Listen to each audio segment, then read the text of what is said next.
जैसा कि हम अपने आईपीसी के लेक्चर सीरीज के पहले वीडियो में बता चुके हैं कि एक क्राइम के 4 स्टेजेस या 4 पायदान होते हैं, जिनमें सबसे पहला intention, then preparation, then attempt और फिर सबसे लास्ट में एकम्प्लिशमेंट आता है, जिसमें इंटेंशन पनिशेबल नहीं है, लेकिन कुछ केसेस में, कुछ सर्कमस्टेंसेस में जो प्रिपरेशन होता है वो पनिशेबल होता है। क्रिमिनल कॉन्स्पिरेसी का ऑफेंस इनमें से एक है जो कि प्रिपरेशन के स्टेज पे ही पनिशेबल होता है। और आज हम इसी आईपीसी के अंतर्गत चैप्टर 5A में दिए गए इस क्रिमिनल कॉन्स्पिरेसी के मेजर प्रोविजंस के बारे में बात करने वाले हैं। तो चलिए आराम से प्रारंभ करते हैं।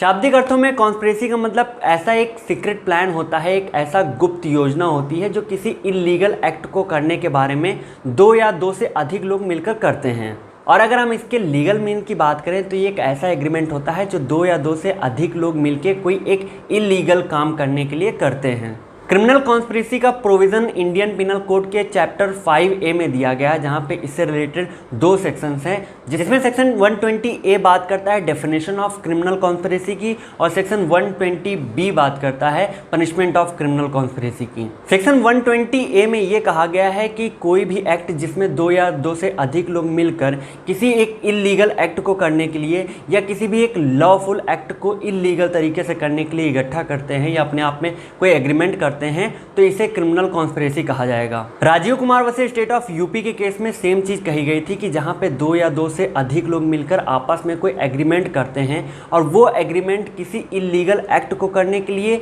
या किसी लॉफुल एक्ट को इल्लीगल तरीके से या इल्लीगल मीन्स से करने के लिए होता है, तो इसको क्रिमिनल कॉन्स्पिरेसी के नाम से जाना जाएगा। दैट मीन्स कि यहाँ पे क्रिमिनल कॉन्स्पिरेसी के ये सब एलिमेंट्स या इंग्रेडिएंट्स निकल के आते हैं, जिनमें सबसे पहली चीज कि 2 या 2 से अधिक लोग होने चाहिए, दूसरी चीज़ कि उनके बीच में एक एग्रीमेंट होना चाहिए, तीसरी चीज़ कि वो एग्रीमेंट या फिर किसी इल्लीगल एक्ट को करने के लिए या फिर किसी एक लॉफुल एक्ट को इल्लीगल तरीके से करने से रिलेटेड होना चाहिए। एक एग्जाम्पल लेते हैं कि मान लीजिए A, B, C और D 4 व्यक्तियों ने मिलकर एक बैंक में रॉबरी करने का प्लान बनाया और वहाँ पे ये जब चारों पहुँचे तो A ने उठा के सबके ऊपर गन तान दी, B का काम वहाँ पे पैसे इकट्ठे करने का था, C का काम गेट पर खड़े रह के एक चौकीदारी करने का और D का काम उस टाइम पे जब रॉबरी हो रही हो वो बैंक के बाहर गाड़ी को स्टार्ट करके रखने का था, ताकि ये लोग जैसे ही रॉबरी करके आएँ वो बैठकर भाग सकें। तो यहाँ पे जब चारों ने मिलकर एक वॉलंटरली म्यूचुअल कंसेंट के साथ एग्रीमेंट करके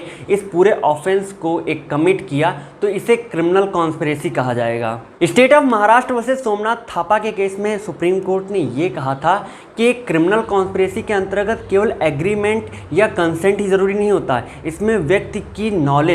को नॉलेज होनी चाहिए, पता होना चाहिए कि वो क्या करने जा रहा है। दैट मीन्स कि क्रिमिनल कॉन्स्पिरेसी के अंतर्गत नॉलेज एक मेजर फैक्टर होता है। अब इस नॉलेज वाले पॉइंट को हम पहले वाले एग्जाम्पल के थ्रू समझ सकते हैं कि मान लीजिए A, B, C एक बैंक में रॉबरी करने के उद्देश्य से इंटेंशन के साथ निकले, लेकिन D को यह बात पता नहीं थी। रास्ते में D मिल गया और उन लोगों ने D से कहा चलो भाई तुम्हें लॉन्ग ड्राइव पे लेके चलते हैं, और वो बैंक के सामने गए, उन्होंने गाड़ी रोकी और D से कहा तुम यहीं पर गाड़ी स्टार्ट करके हमारा वेट करो, हम 5 मिनट में बैंक से काम करके आ रहे हैं। अब D को उनके इंटेंशन के बारे में कोई नॉलेज नहीं है, वो गाड़ी स्टार्ट करके वहाँ पर खड़ा हुआ है और ये लोग अंदर गए, इन्होंने बैंक में रॉबरी करी और वापस आ गए और उसके बाद इनकी अच्छी खासी लॉन्ग ड्राइव हो गई क्योंकि पुलिस ने इनको दौड़ा लिया। अब यहाँ पे अगर पुलिस इनको पकड़ लेती है तो यहाँ पे A, B, C उस क्रिमिनल कॉन्स्पिरेसी के अंतर्गत रॉबरी के लिए उत्तरदायी होंगे, यहाँ पे इनकी लायबिलिटी बनेगी। लेकिन D को क्योंकि इनके A, B, C के इंटेंशन की नॉलेज नहीं थी, वो इसलिए इसमें लायबल नहीं माना जाएगा।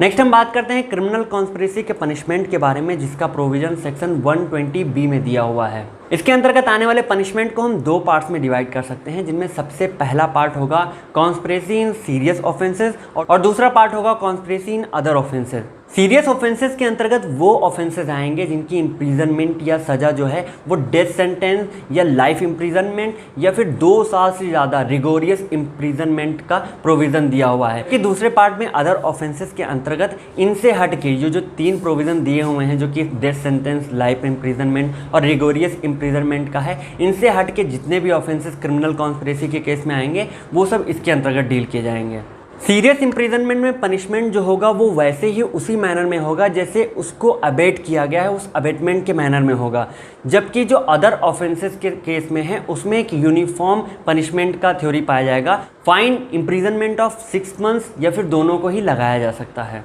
क्रिमिनल कॉन्स्पिरेसी के इस लेक्चर में आज के लिए बस इतना ही। बाकी के लॉ से रिलेटेड वीडियोज़ के लिए बने रहिए हमारे साथ। नमस्कार।